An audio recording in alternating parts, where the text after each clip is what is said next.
आज की क्लास में हम डीप फेक टेक्नोलॉजी पर डिस्कशन करने जा रहे हैं। देखो, इसमें हमें देखना होगा कि डीप फेक टेक्नोलॉजी है क्या, कैसे ये काम करती है, इस टेक्नोलॉजी के टाइप क्या हैं, जैसे गैन, इनकोडर, डिकोडर, इसके बारे में बात करनी होगी। साथ ही साथ देखना होगा कि इसका मिसयूज किस किस क्षेत्र में होता है और उसके क्या प्रभाव पड़ते हैं।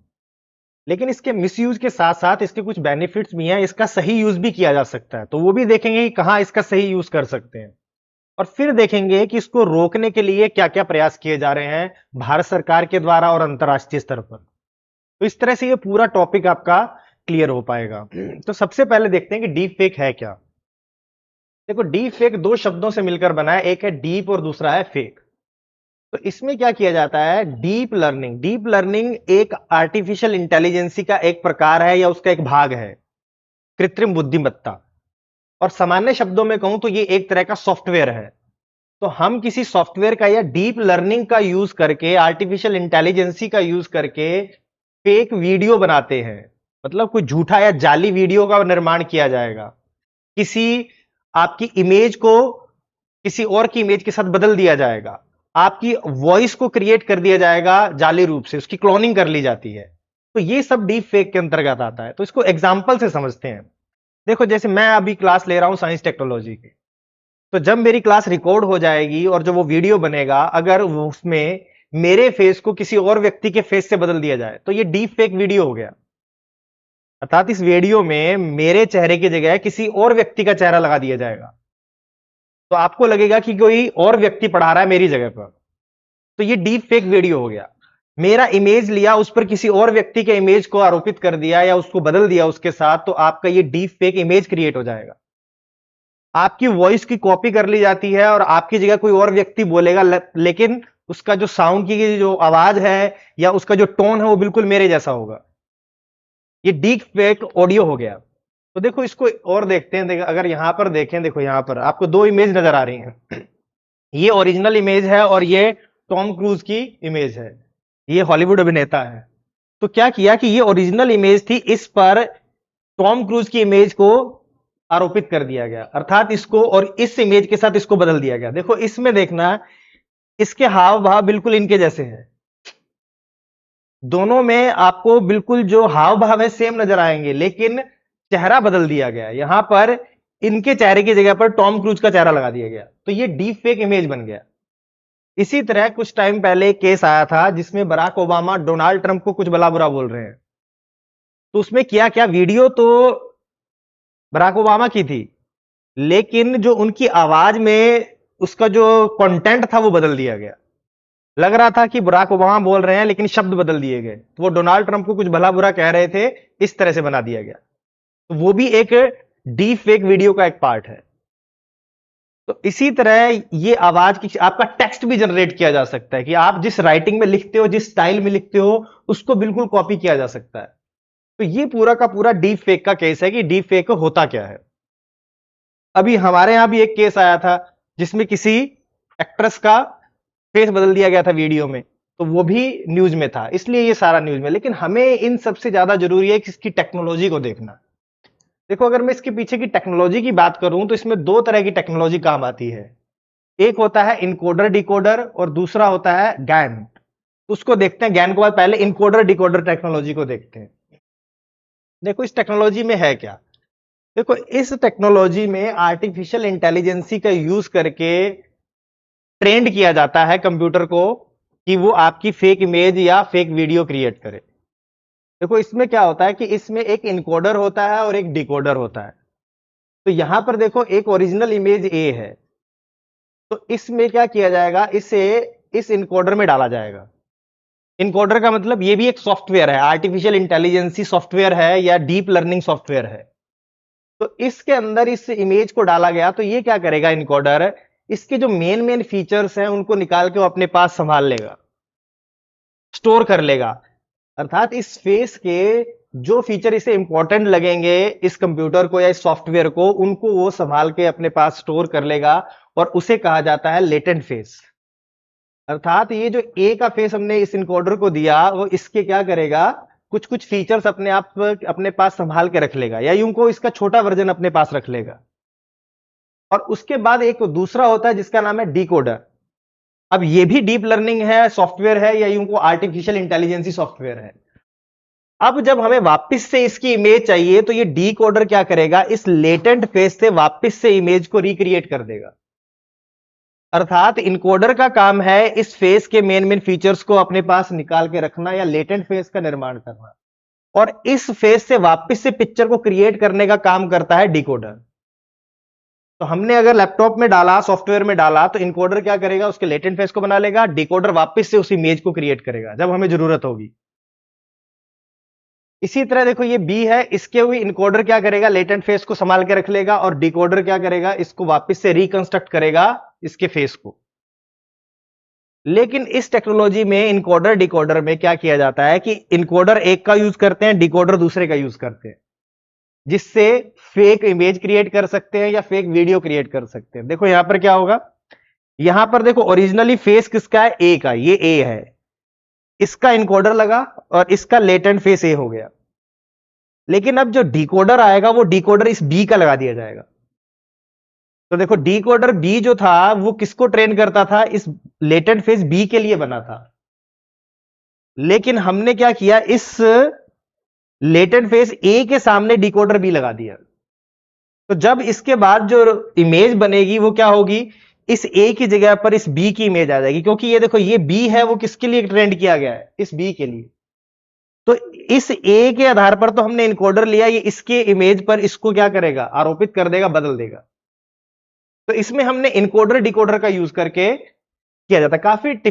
काफी टिपिकल टेक्नोलॉजी है, कॉम्प्लेक्स है ये, लेकिन यहां पर बस सिर्फ आपको समझाने के लिए बताया कि किस तरह से इसमें यूज किया जाता है। इनकोडर डिकोडर टेक्नोलॉजी है तो होती क्या है।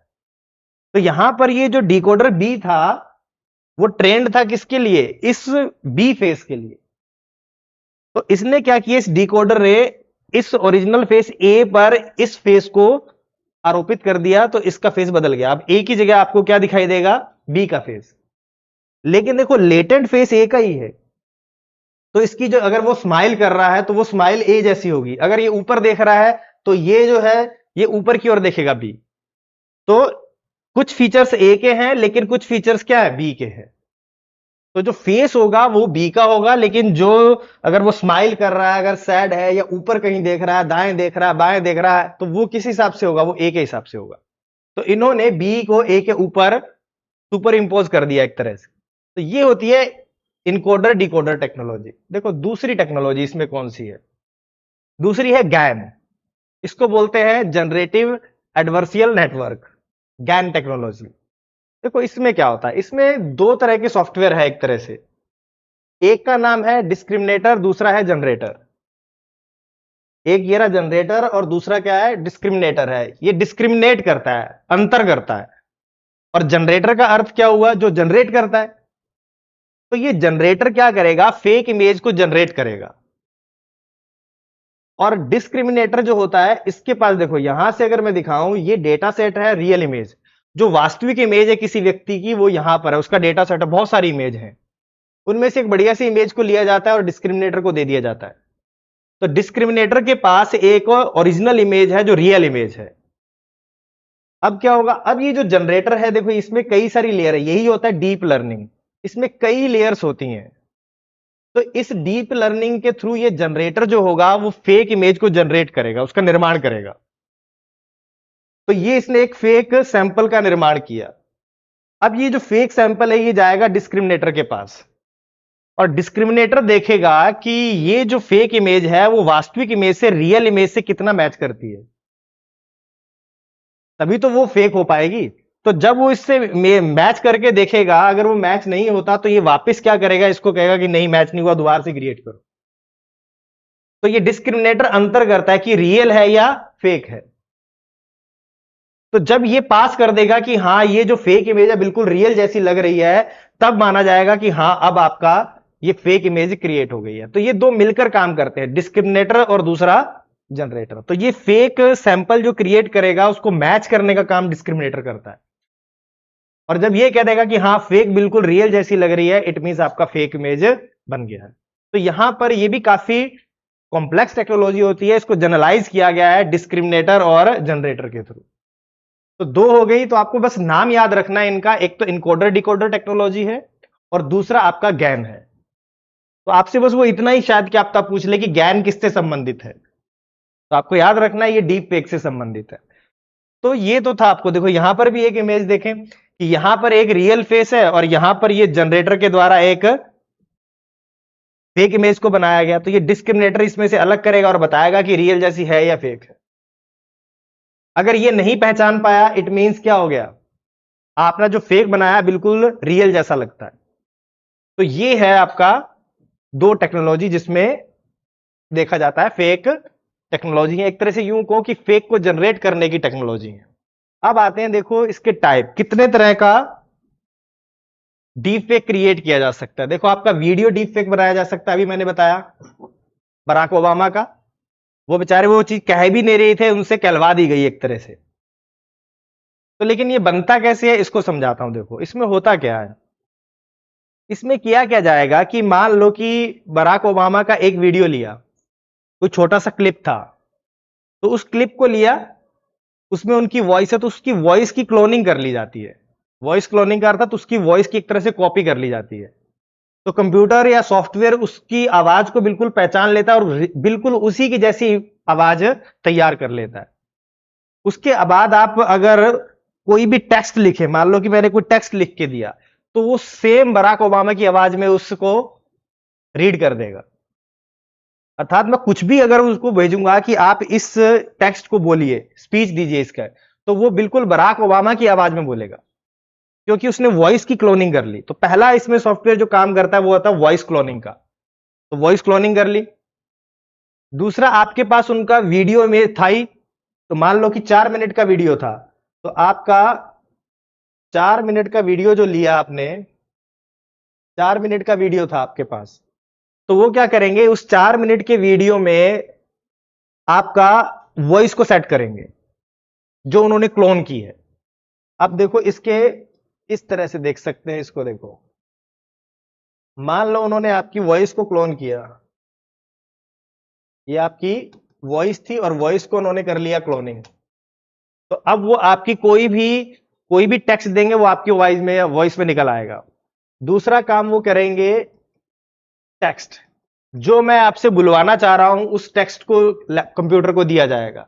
जैसे मैंने कहा कि डोनाल्ड ट्रंप बहुत ही बुरे इंसान हैं, तो जब ये लिखा तो ये टेक्स्ट लिख के दिया जाएगा कंप्यूटर को। अब तीसरा चीज क्या लिया जाएगा, आपका एक और वीडियो लिया जाएगा जिसकी लेंथ 4 मिनट की है। 4 मिनट का वीडियो और 4 मिनट की ही आपकी वॉइस को क्रिएट किया जाएगा। अब वॉइस कैसे क्रिएट किया जाएगा, जैसे मैंने कहा डोनाल्ड ट्रंप बहुत ही बुरे आदमी है, तो वो इस आवाज में इसको बदल देगा। तो अब बराक ओबामा की आवाज में निकलेगा कि डोनाल्ड ट्रंप बहुत ही बुरे आदमी है। अब क्या किया जाएगा, उस वॉइस को इस 4 मिनट की वीडियो के साथ अटैच कर दिया जाएगा। तो अब ये 4 मिनट का तो उनका वीडियो था, उसके साथ ये 4 मिनट की क्लिप लगा दी गई जो कि बराक ओबामा की आवाज में है। तो अब 4 मिनट बराक ओबामा ये बोलेंगे कि डोनाल्ड ट्रंप बहुत ही बुरे हैं। लेकिन यहां समस्या आती है कि आपके जो लिप्स हैं वो अलग हिलेंगे और आवाज अलग है। जो बराक ओबामा की जो ओरिजिनल वीडियो होगी वो तो किसी और चीज की होगी, वो कुछ और बोल रहे होंगे। लेकिन अब उसके लिए क्या किया जाएगा, एक और सॉफ्टवेयर आता है जिसे बोलते हैं लिप सिंकिंग, कि जो वीडियो आपको दिया गया है, जो टेक्स्ट दिया गया है, होंठ भी आपके उसी के हिसाब से हिलते हैं। ये भी एक सॉफ्टवेयर है। जैसे मान लो कि मैं यहां पर अभी साइंस टेक्नोलॉजी पढ़ा रहा हूं और कोई चाहे कि मेरी वीडियो लेकर कि मैं हिस्ट्री पढ़ा रहा हूं, तो क्या किया जाएगा, मेरी वॉइस में उस पूरे के पूरे हिस्ट्री के टेक्स्ट को कन्वर्ट कर दिया जाएगा। ऐसे लगेगा कि मैं ही बोल रहा हूं वो हिस्ट्री का टेक्स्ट। और फिर क्या किया जाएगा, इस वीडियो में मेरे जो लिप्स हिल रहे हैं इनके साथ उसको सिंक किया जाएगा कि मेरे लिप्स भी उस हिस्ट्री के टेक्स्ट के हिसाब से हिले। सॉफ्टवेयर ऐसा कर देते हैं तो आपको लगेगा जैसे मैं ही वो हिस्ट्री पढ़ा रहा हूं। यही बराक ओबामा के साथ हुआ था। तो इसमें कई सारी टेक्नोलॉजी काम करती है। देखो पहले हुई वॉइस क्लोनिंग हुआ, दूसरा आपका ये टेक्स्ट टू स्पीच हुआ, ऑगमेंटेड रियलिटी हुई। तो कई सारी टेक्नोलॉजी का यूज किया जाता है डीप फेक वीडियो को बनाने में। तो इसके बाद अगर मैं बात करूं तो ये वीडियो हो गया, इसके साथ साथ आपका टेक्स्ट भी क्रिएट किया जा सकता है, बिल्कुल जैसा आप लिखते हो आपकी हैंडराइटिंग में आपका टेक्स्ट क्रिएट किया जा सकता है, आपकी ऑडियो भी मैंने बताया वॉइस क्लोनिंग के माध्यम से आपकी जैसी आवाज को निकाला जा सकता है। इसके बाद सोशल मीडिया पे डीप फेक बनाए जा सकते हैं कि किसी जैसे टिकटॉक पे है, कुछ लोग टिकटॉक पे टॉम क्रूज की इमेज लगाकर या उसके नाम से चला रहे हैं, तो आपको लगेगा कि रियल में वही है। तो सोशल मीडिया पर भी इसका यूज हो रहा है। इसके साथ साथ रियल टाइम और लाइव में भी आप फेक चला सकते हो कि मान लो कि मेरा यहां से लाइव वीडियो जा रहा है, तो रियल टाइम में आप मेरे फेस की जगह किसी और व्यक्ति के फेस को लगा सकते हो, तो इसे कहते हैं रियल टाइम और लाइव फेक। तो ये इस इतने टाइप का होता है आपका। अब इसके आते हैं कंसर्न, इसमें क्या क्या हो सकता है। जैसे मैंने अभी बताया, बराक ओबामा ने डोनाल्ड ट्रंप से के बारे में कुछ कहा, तो पूरा राजनीति में भूचाल हो सकता है। पूरा राजनीति को क्या कर सकते हैं आप, बदल सकते हो। एक तरह से एक स्टेटमेंट ही पूरे की पूरी चुनाव को बदल देता है। तो आपके जगह पर आप बोल नहीं रहे हो उस चीज को और आपसे बुलवा दिया जाए, तो पूरा का पूरा चुनाव बदल जाता है। इसीलिए कहते हैं कि इलेक्शन में मैनिपुलेशन हो सकता है, पूरे के पूरे चुनाव को प्रभावित किया जा सकता है, एक स्टेटमेंट पूरा चुनाव बदल देगा। इसके बाद आप क्या कर सकते हो, आपकी आइडेंटिटी को थेफ्ट किया जा सकता है, आपकी आइडेंटिटी को चुराया जा सकता है कि आपकी जगह क्या कर दिया जाए, किसी और का फोटो लगा दिया जाए, वीडियो किसी और का चला दिया जाए, तो आपकी आइडेंटिटी को भी चोरी किया जा सकता है। मान लो कोई मेरा वीडियो, मेरा इमेज लगा के सोशल मीडिया पे अकाउंट चला रहा है, सबको लगेगा कि जैसे मैं उस सोशल मीडिया पे उस अकाउंट को चला रहा हूं, तो आपकी आइडेंटिटी को थेफ्ट किया जा सकता है, आपकी जगह पर कोई और ही चला रहा है। इसके साथ साथ फाइनेंशियल फ्रॉड किए जा सकते हैं, ये तो हो चुके हैं। किसी कंपनी के सीईओ को उसके मालिक का फोन आया, वास्तव में वो मालिक नहीं था, ऑनर नहीं था, उसकी आवाज में उसको कॉल आया और वो वॉइस जो थी बिल्कुल उसके ओनर की तरह थी, और उन्होंने कहा कि इतने पैसे इस कंपनी के अकाउंट में डाल दो, और उसने डाल दिए। और तो पकड़ा तब गया जब बार बार आने लगा, और उसका जब कॉल को चेक किया गया तो वो ऑस्ट्रिया के नंबर से थी, तो वो पहचान गया कि लग रहा है कुछ फ्रॉड है, लेकिन पैसा शिफ्ट हो चुका था।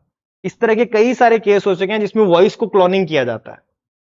इसके साथ साथ देखो स्कैम और हॉक्स किए जा सकते हैं। देखो स्कैम कैसे हो सकते हैं, अभी मैंने आपको बताया कि वॉइस बदल के आपके अकाउंट से पैसे निकलवाए जा सकते हैं, आपके घर पे फोन किया जा सकता है कि आप बहुत मुसीबत में हो, आप हमारे इसके अकाउंट में इतना पैसा डालिए, तो ये सब हो सकता है। पोर्नोग्राफी में हो सकती है कि आप किसी की इमेज को, किसी वीडियो को बदल दिया जाए किसी और के फेस के साथ, तो पोर्नोग्राफी में इसका बहुत ज्यादा यूज है, 96% पोर्नोग्राफी में यूज होता है इसका। इसके साथ साथ देखो सोशल इंजीनियरिंग, सोशल मीडिया पर आप इसका यूज कर सकते हो। तो ये सारे जहां जहां इसका मिसयूज हो सकता है वो सब यहां पर लिखा हुआ है। इसके साथ साथ देखो ये है कि और क्या क्या हो सकता है। फॉल्स इंफॉर्मेशन को फैलाया जा सकता है, किसी भी तरह का डर क्रिएट किया जा सकता है, जो आपने नहीं कहा वो कहलवाया जा सकता है, तो फॉल्स इंफॉर्मेशन भेजी जा सकती है। कोई घटना कहीं पर नहीं घटी उसको भी वहां पर बताया जा सकता है कि ये घटना है हुई।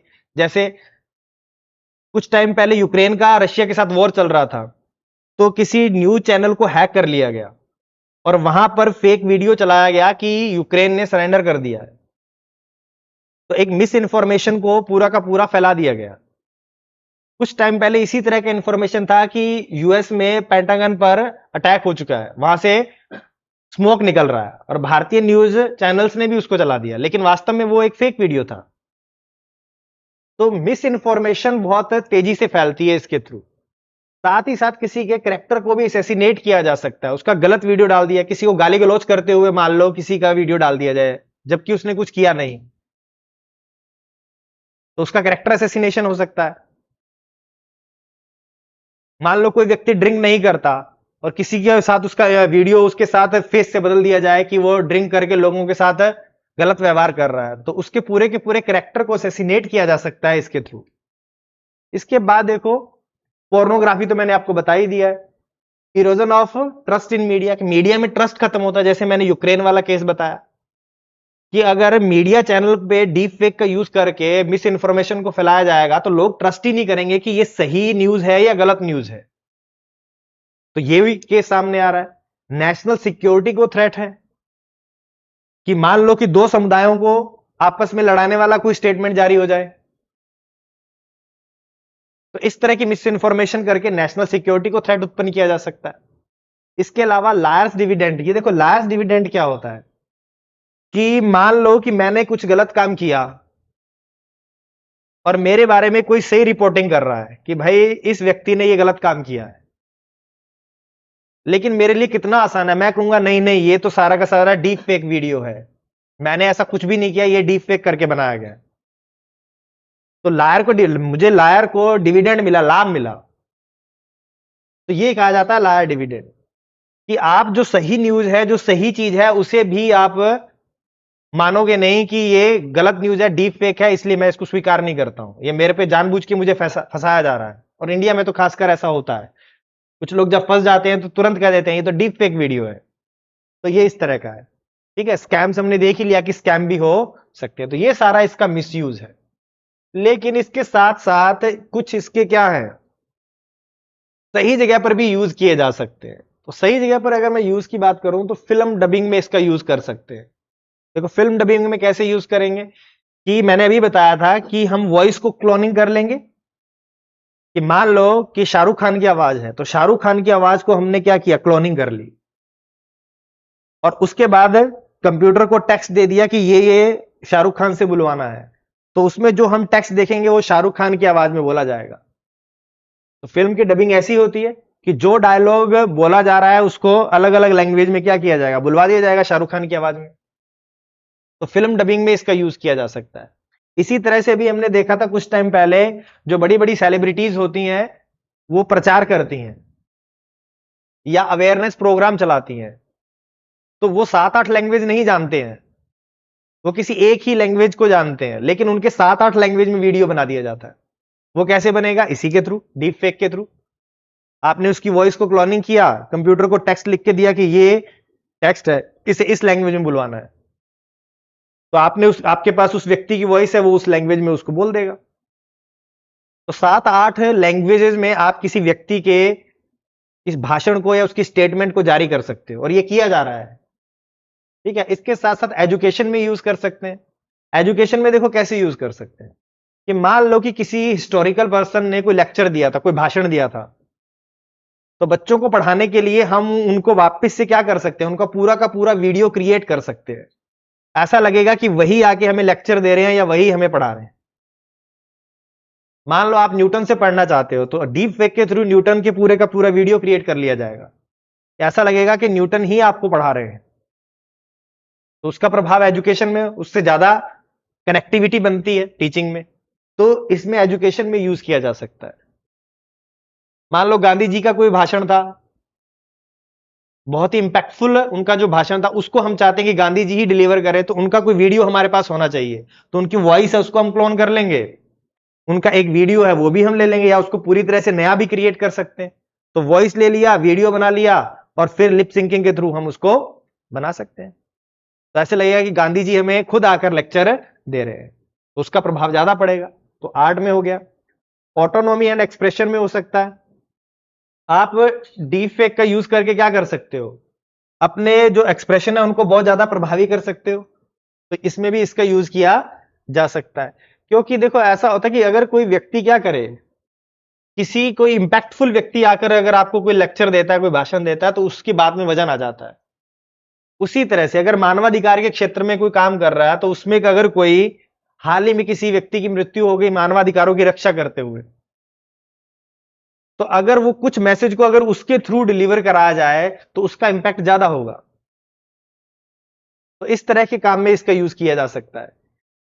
ठीक है, इसके साथ साथ क्या हो सकता है, देखो digital reconstruction and public safety. अगर आपका डेटा डिलीट हो गया, कोई वीडियो था आपका डिलीट हो गया, तो आप इमेज से वापस से उस वीडियो को क्रिएट कर सकते हो।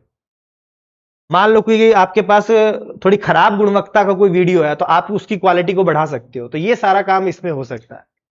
इनोवेशन हो सकते हैं, नए नए क्षेत्रों में आप इसका यूज कर सकते हो। जैसे आप गेमिंग में इसका यूज कर सकते हैं, मार्केटिंग में इसका यूज कर सकते हैं, एंटरटेनमेंट में तो मैं अभी बताया, डबिंग में कर ही रहे हैं, तो इन सब में भी इसका यूज किया जा सकता है। तो ये सारे सेक्टर हैं जहां पर हम इसका यूज कर सकते हैं। अब इसकी बात करते हैं, रोकने के क्या उपाय हैं। देखो रोकने के लिए हमें एक तो क्या करना है, इसमें पहला बताया गया कि हमें दूसरे देशों से कुछ सीखना चाहिए, कि अलग अलग देश जो है वो क्या प्रयास कर रहे हैं इसको रोकने के। तो कुछ देश इसके लिए क्या लाए हैं, लॉज लाए, स्ट्रिक्ट लॉज लाए हैं। कि अगर आप इस तरह का कुछ यूज करोगे तो आपको पनिश किया जाएगा। कुछ ने वाटर मार्किंग को अनिवार्य कर दिया है कि आप इस तरह का वीडियो बनाओगे तो आपका पीछे होना चाहिए वाटर मार्क, कि किसने बनाया, उसका नंबर, वो सब इस पे होना चाहिए। मास अवेयरनेस को प्रोत्साहित किया जा रहा है कि लोगों में अवेयरनेस लाई जाए कि भाई इस तरह का डीप फेक वीडियो आ रहा है, आप ध्यान रखिए, आप इससे किसी को नुकसान पहुंच सकता है, पहली बात आप इसको अपलोड ना कीजिए। और लोगों को भी अवेयर, अगर आपको पता लगता है तो आप इसको रिपोर्ट कीजिए। कंपनीज को अवेयर किया जा रहा है कि आप ऐसे वीडियोस को हटाइए। तो इस तरह के जो सारे काम है वो हमें देखना पड़ेगा कि अलग अलग कंट्रीज में क्या क्या किया जा रहा है। साथ में देखो ये नीचे लिखा है कि adding watermarks to all generated videos, जितने भी ये वीडियो क्रिएट किए जा रहे हैं उनमें सब में वाटरमार्क होना चाहिए, जिससे हमें पता लगे कि किसने इसे बनाया है। तो उसके सोर्स का हमें पता लगेगा, किसने बनाया है उसका आइडेंटिफाई कर सकते हैं हम, अगर उसने उसको गलत यूज किया है तो ये सारा का सारा हमें इससे देखने को मिलता है। इसके बाद हमें और क्या कर सकते हैं कि जो आपका क्या है कि जो यूजर्स होते हैं उनको रोका जाए, कम से कम उनको हतोत्साहित किया जाए कि आप डीप फेक वीडियो अपलोड ही ना करें। तो इस तरह के कुछ प्रावधान किए जा सकते हैं कि जैसे लोगों को एजुकेट करना, ठीक है। इसके साथ साथ आपको क्या करना है, ऐसे टूल डेवलप कर रहे हैं जो क्या करें, डीप फेक को पहचान सकें। अगर डीप फेक टेक्नोलॉजी को बनाने वाले टूल्स हैं तो उसको पहचानने वाले टूल्स भी तो होने चाहिए। तो आप उन पर रिसर्च कीजिए, उन पर काम कीजिए, जिससे हम डीप फेक वीडियो को पहचान सकें, ठीक है, और उनके प्रसार को रोक सकें। तो इसमें भी हमें रिसर्च की जरूरत है।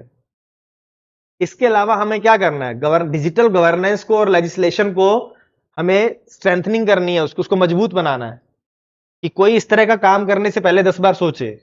लॉज स्ट्रिक्ट होने चाहिए इससे लेकर। इसके बाद देखो enhancing media literacy and awareness, media में अवेयरनेस होना चाहिए, लोगों तक बात पहुंचनी चाहिए कि भाई डीप फेक वीडियो आ रहे हैं, आप ध्यान रखिए, और जो बना रहे हैं वो भी ऐसा ना बनाए जिससे किसी की इमेज को प्रभावित हो, कोई फ्रॉड हो जाए, इस तरह से हमें बचाव करने की। तो अवेयरनेस को भी बहुत इंपॉर्टेंट रोल होता है इसमें। इसके बाद देखो promoting ethical and responsible use of deep fake technology, इसको प्रमोट करना चाहिए कि आप इसका नैतिकतापूर्ण यूज कीजिए। इसमें blockchain based deep fake verification किया जा सकता है, जो भी डिजिटल कंटेंट आए वो क्या हो, ब्लॉकचेन टेक्नोलॉजी से जुड़ा हो। अर्थात पता ब्लॉकचेन टेक्नोलॉजी में होता है कि कोई भी अगर ब्लॉकचेन टेक्नोलॉजी में डेटा क्रिएट किया गया तो उस पर पता रहेगा कि ये किसने क्रिएट किया है, और उसके बाद उसको डिलीट भी नहीं किया जा सकता। तो वो सारा का सारा ब्लॉकचेन टेक्नोलॉजी से हम आसानी से वेरीफाई कर सकते हैं कि किस यूजर ने इसका यूज किया, इसका डीप फेक वीडियो को बनाया है। तो ये सारा का सारा इसके अंतर्गत आता है। अब देखते हैं इंडिया, देखो इंडिया ने क्या प्रावधान किए हैं इसमें। देखो इंडिया के अंतर्गत कोई स्पेशल इसके लिए कोई लॉ नहीं है डीप फेक के लिए। जो पहले से प्रावधान चले जा रहे हैं उन्हीं के थ्रू कार्रवाई की जा सकती है, जैसे किसी कोई डिफेमेशन का हो गया, या आप इसका मिसयूज कर रहे हैं उसका हो गया। तो ये सारे के सारे इन्हीं के अंतर्गत प्रावधान है, लेकिन कोई स्पेशल लॉ नहीं है इंडिया में। तो देखो सबसे पहले क्या किया, देखो इंडिया ने कहा है कि एक ऐसा ग्लोबल फ्रेमवर्क होना चाहिए जो एथिकल एआई को प्रमोट करे। तो यहां पर देखो India has called for a global framework on the expansion of ethical AI tool, कि हमें एथिकल जो एआई है, नैतिकतापूर्ण एआई टूल्स को बढ़ावा देना चाहिए। इसके अलावा section 67 and 67 A of the information technology act, इसका जो ये दो सेक्शन है वो भी इससे संबंधित है, जिसका हम इसमें यूज कर सकते हैं। ठीक है, इसी तरह सेक्शन 500 है इंडियन पीनल कोड का, उसका यूज हो सकता है।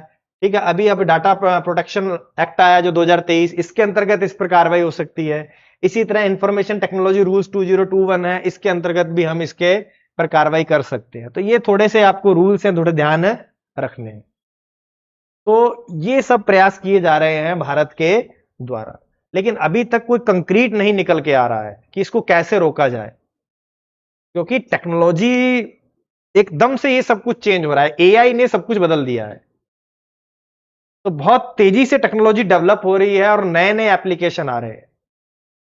तो विद टाइम इस पर काम किया जा रहा है कि एआई को एथिकल बनाया जाए और लोगों में अवेयरनेस ले जाए कि भाई आपके इन कामों से किसी को नुकसान हो सकता है, उसका रेपुटेशन जा सकता है, कोई मेंटल ट्रॉमा में जा सकता है। तो इन सब पर भी काम करने की जरूरत है। तो आपको देखना था कि डीप फेक है क्या, टेक्नोलॉजी कैसे काम करती है, उसके टाइप क्या है, यूज क्या है, मिसयूज क्या है। तो इस टेक्नोलॉजी का यूज भी है और मिसयूज भी है। तो आपको इसको अच्छे काम के लिए यूज करने की जरूरत है और जो गलत यूज है उसको हमें बढ़ावा नहीं देना है। तो ये सारा का सारा आपका डीप फेक पे था। तो नेक्स्ट क्लास में मिलते हैं।